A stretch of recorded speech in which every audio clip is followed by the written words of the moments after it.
Welcome back to the Deep Dive.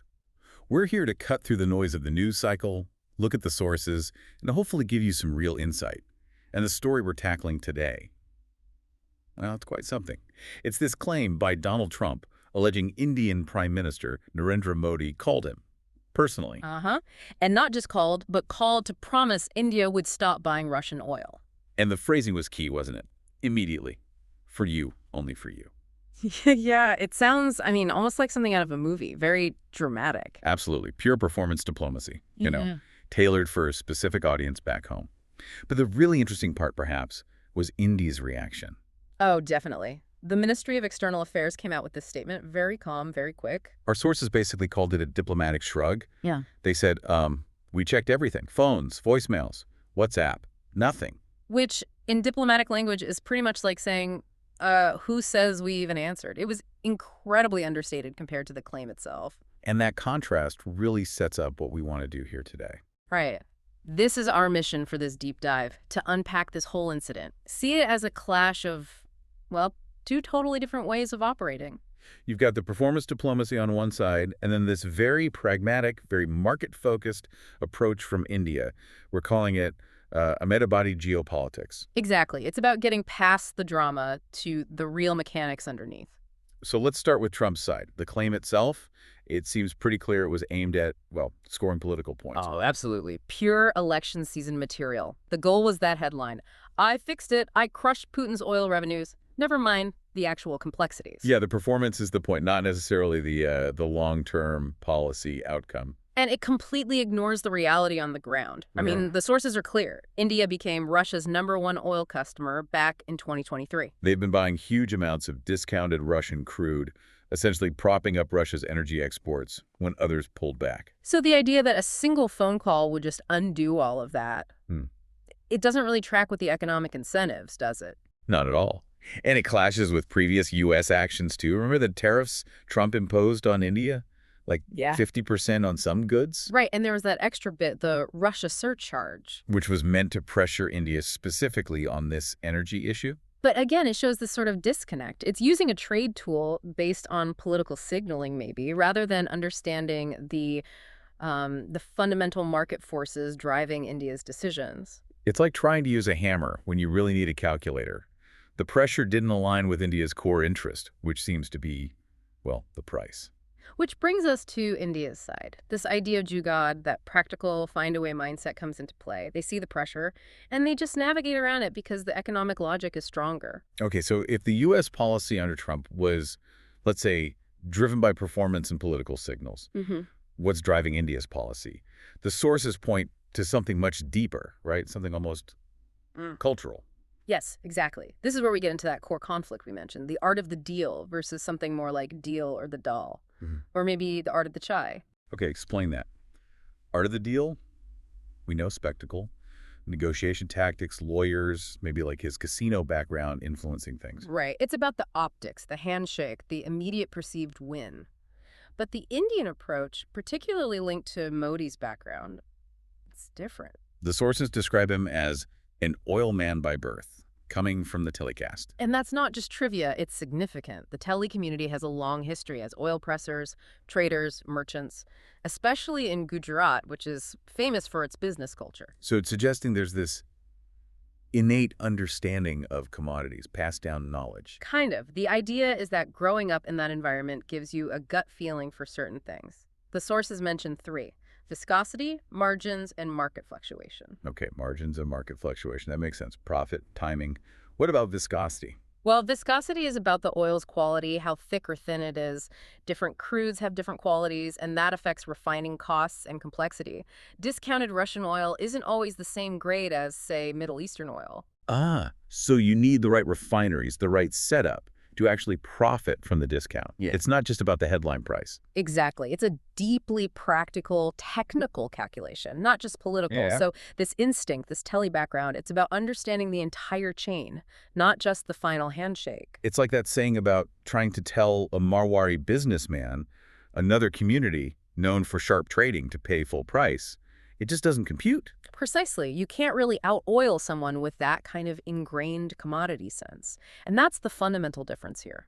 Trump talks about phasing out Russian oil, driven by politics. While Modi is thinking about phasing in discounts, driven by national economic need. One runs on applause, the other. Runs on optimizing the supply chain, getting the best possible deal for India's energy needs. Right. The profit margin, the national interest defined in economic terms, that's the priority. Politics is secondary to that. And this focus on the margin, on the deal itself, seems to be the core of what the sources are calling the Gujarati doctrine in energy policy. Yeah, it's more than just being a smart shopper. It's presented as a strategic approach. The sources kind of boil it down to 3 steps. Okay, what are they? 1, buy low, obvious enough. Mm-hmm. 2, store high, think strategically. And 3, smile politely when Washington lectures you. Huh. Okay, steps 1 and 2 make sense. Buy cheap Russian oil. Use India's growing strategic petroleum reserve capacity to build a buffer against future price shocks. That's clear national interest. Right. Long-term energy security for a massive population. Isn't there a danger of annoying potential partners like the U.S. by seeming purely transactional, purely focused on discounts? That's a really good question, and it's where the strategy gets a bit more nuanced. Yeah.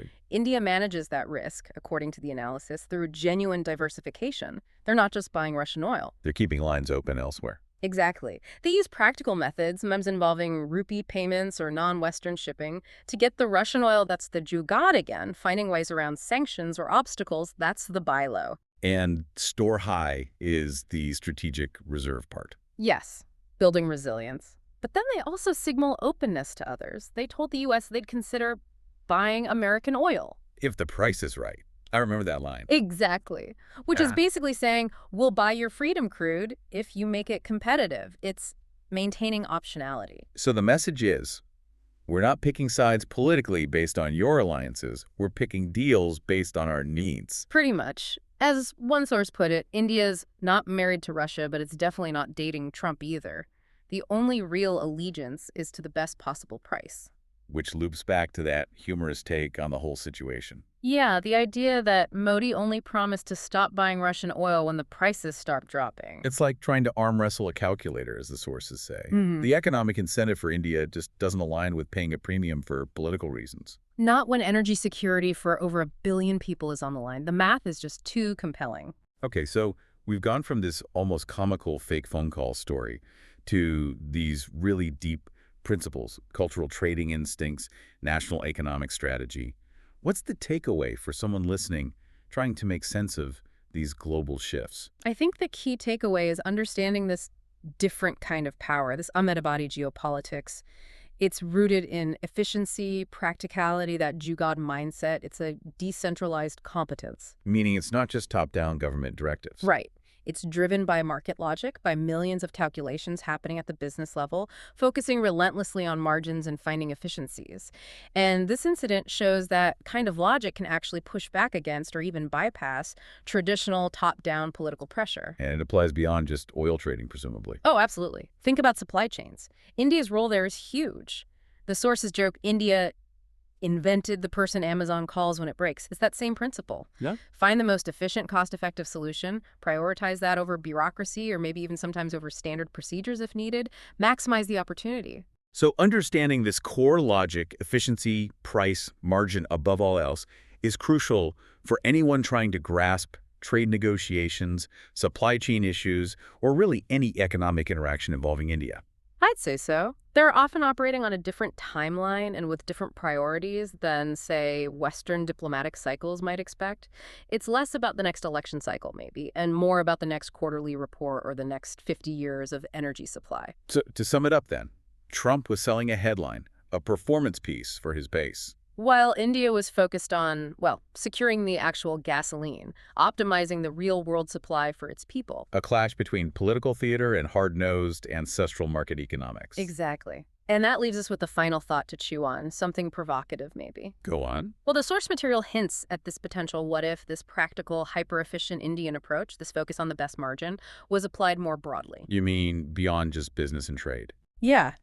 Think about notoriously complex, often bureaucratic global systems.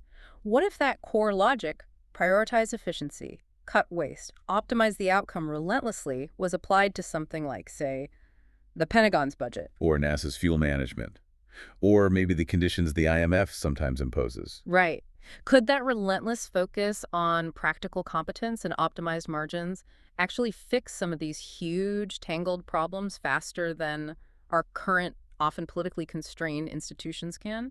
What happens when the logic of the calculator meets global bureaucracy? That is definitely something to think about, a different lens for looking at global problem solving. Thank you for joining us for this deep dive. We hope this gave you some useful context next time you see a headline about global economics or geopolitics.